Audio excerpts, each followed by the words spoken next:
Brigadier Shavendra Silva දෙන 58 සේනාංකයේ හමුදා බලය පුදුකුඩි රිප්පු නැගෙනහිර ප්‍රදේශයේ පිහිටි මෙම වනගත බිම් තීරයේ ත්‍රස්තවාදීන් විනාශ කරමින් ඉදිරියට ගියේ මීට සති කිහිපයකට ඉහතදී. මේජර් ජෙනරාල් ජගත් ඩයසන දෙන 57 සේනාංකයේ කර්නල් සෙනරත් බණ්ඩාර මෙහෙවන 572 බල සේනාවට අයත් හමුදා බලයනි දැන් මෙම භූමියේ සෝදිස් බෙහෙයුම් සිදු කරමින් ඉදිරියට ගමන් කරමින් සිටිනවා. මරාගෙන මැරෙන කොටි ත්‍රස්තවාදීන් සඳහා පිහිටුවා ඇති මෙම සිංහල භාෂා හා සංස්කෘතික අධ්‍යයන මධ්‍යස්ථාන භූමියේ වළදමා තිබියදී මෙම යුදෝපකරණ සොයාගත්තේ 18 වන විජේබා හා 9 වන සන්නහ සන්නද්ධ රෙජිමේන්තු වල සෙබළුන් විසින්.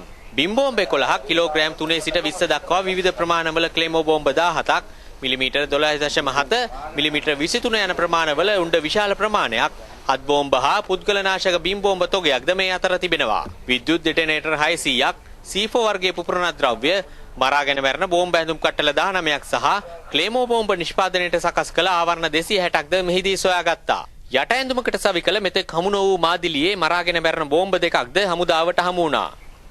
ප්‍රභූවරයෙකු හෝ හමුදා ප්‍රධානියෙකු වැනි තනි පුද්ගල ඝාතනයක් සඳහා මෙවැනි බෝම්බ යොදාගත හැකි බවයි යුද හමුදාව පවසන්නේ. මේ ආකාරයේ හිස් ආවරණයක සකස් කළ මරාගෙන මැරෙන බෝම්බයක් හමු වූ පළමු අවස්ථාවද මෙයයි. පරීක්ෂා කිරීමට අපහසුතාවය විදියට තමයි ඒ කොටි ත්‍රස්තවාදීන් හෙල්මට් එක සූක්ෂම විදියට හදලා තින්නේ.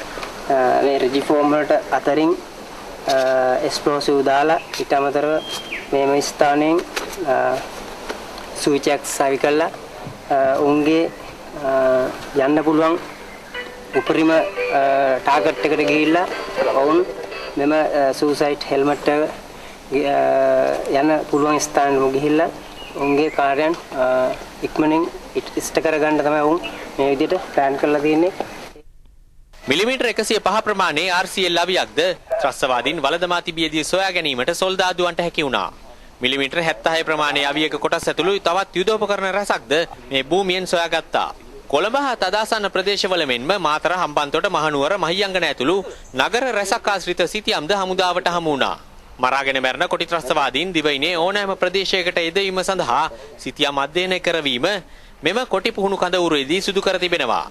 මරාගෙන මැරෙන ත්‍රස්තවාදීන්ට සිය ඉලක්ක හඹා යාම මෙවැනි සිතියම් අධ්‍යයනයෙන් පහසු වන බව යුද හමුදාවේ විශ්වාසයයි. මරාගෙන මැරෙන කොටි ත්‍රස්තවාදීන්ට සිංහල භාෂා පුහුණුව මෙන්ම සිංහල සංස්කෘතිය පිළිබඳව අවබෝධයක් ලබා දීමද මෙහිදී සිදු කර තිබෙනවා.